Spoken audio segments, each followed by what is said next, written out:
সেই শোডাউনের রাজনীতি, মোটরসাইকেলে বাইকের শোডাউনের রাজনীতি, এগুলো কখনো আর ফেরত আসবে না। যে আমরা আমাদের যে দায়িত্ব 2 বছরের জন্য দেয়, তাহলে আমি পরবর্তী 1 বছর 11 মাস আমি এইটা নিয়ে কাজ করব। প্রথম 1 মাস তাদের শুধু মতামত আর পরামর্শ বা অভিযোগ কি আছে সেগুলো আমরা সলভ করার চেষ্টা করব, এবং তারা যা চায় সেটার মাধ্যমে আমাদের কাঠামো রেডি করবো যে আগামী 1 বছর 11 মাস আমরা কিভাবে চলবো, সেইভাবে ধারাবাহিকতা। এবং তাদের আবার 1 বছর 11 মাস পরে আমি আবার ফিডব্যাক নেব যে লাস্টে আমরা কি আসলে সফল না বিফল, সেটাও আবার আমরা সাধারণ শিক্ষার্থীদের কাছে ছেড়ে দেবো। এরকম বিষয় আমাদের সাথে কখনো হয় নাই। এটা নিষিদ্ধ ছাত্রলীগের সাথে ছিল, কারণ তারা ছিল সাধারণ শিক্ষার্থীদের বিরোধী মতের, আর আমাদের ভাষা ছিল সবসময় সাধারণ শিক্ষার্থীদের ভাষা। এমন কোনো ইস্যু হবে না যে সাধারণ শিক্ষার্থীদের ভাষা আর ছাত্রদলের ভাষা বিপরীত হবে, এটা কখনো হবে না, কারণ আমরা ছাত্রদের বন্ধু, সাধারণ শিক্ষার্থীরা আমাদের বন্ধু।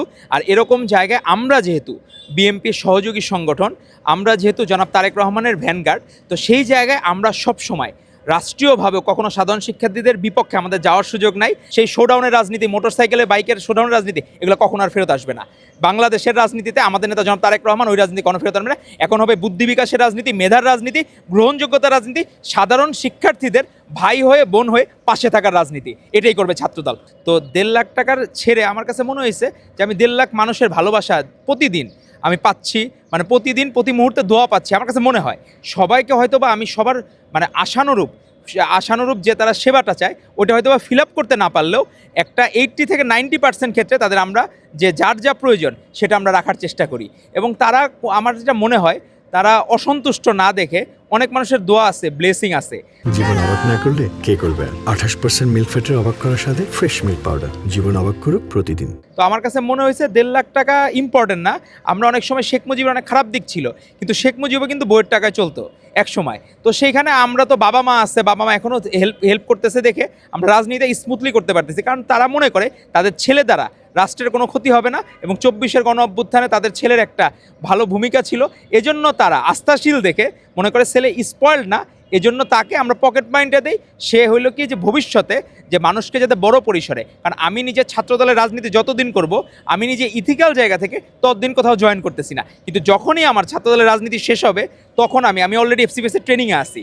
তো এটাও যদি ডাবল ডিগ্রি হয় তখন আমি আরও বড় পরিসরে আমি আমার নিজের ফ্যামিলির মুখ উজ্জ্বল করতে পারবো, এবং দলের মুখ উজ্জ্বল করতে পারবো, এবং আমার দ্বারা ছাত্রদলের মুখ উজ্জ্বল হবে। আমি যদি কোনো দায়িত্বশীল জায়গায়, আমার নেতা জনাব তারেক রহমান যদি মনে করেন আমাকে কোনো জায়গায় দায়িত্ব দিবেন বা সাংগঠনিক দায়িত্বে বা বড় দায়িত্বে, তো সেই জায়গায় আমি প্রথমেই হচ্ছে কি আগে শিক্ষার্থীদের মতামতটা নেওয়ার চেষ্টা করব।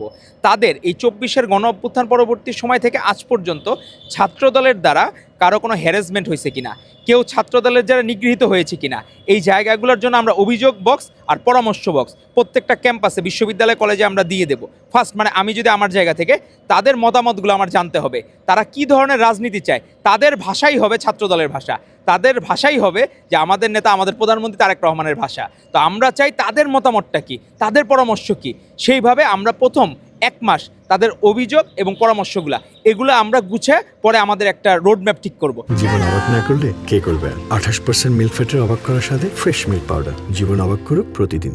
আমরা প্রত্যাশা করছি এই জায়গায় যে আমাদের নেতা জনাব তারেক রহমান যাকে যোগ্য মনে করবেন তাকে উনি নেতৃত্বের জায়গায় দিবেন। এটা কোনো শিক্ষা প্রতিষ্ঠান দেখে না, কারণ আমাদের যে 261 সদস্য 62 সদস্যের কমিটি আছে, সেখানে কিন্তু বিভিন্ন প্রতিষ্ঠানের একটা ছায়াতলে আছে।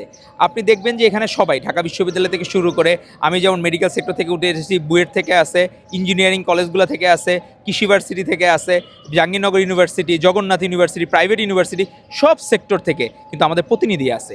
তো এখন আমাদের মধ্যে থেকে আমাদের নেতা তারেক রহমান কখনো কোনো জায়গায় বৈষম্য করেন নাই। উনি নিজে দেখেন, আপনি যে উনি যখন ফ্যামিলি কার্ড দিয়েছেন, উনি কিন্তু শুধু যাদের প্রয়োজন তাদেরকে, সারা বাংলাদেশের কিন্তু সব জায়গায় যাদের প্রয়োজন তাদেরকে দিয়েছেন, এটা আলাদা করে উনি ওনার নির্বাচনী আসনে কিন্তু দেন নাই, উনি কিন্তু বগুড়ায় ওইভাবে কিন্তু দেন নাই, কিন্তু বাকি জায়গাগুলোতে যাদের যা প্রয়োজন ওইভাবে দিয়েছেন। তো আমাদের নেতা জনাব তারেক রহমান কখনো বৈষম্য করেন না। তো উনি নিজে যাকে যোগ্য মনে করবেন, সে যেই প্রতিষ্ঠানেরই হোক, উনি তাকে নেতৃত্বের জায়গায় বসাবেন। এখানে আমাদের মধ্যে কোনো বৈষম্য নাই, কোনো আমাদের মধ্যে সুস্থ প্রতিযোগিতা আছে, কিন্তু কারোর সাথে কারো প্রতিদ্বন্দ্বিতা নাই, এবং আমরা যে হবে তাকে আমরা সহযোগিতা করবো, সেটা আমি হই বা যেই হোক। ধন্যবাদ আপনাকে।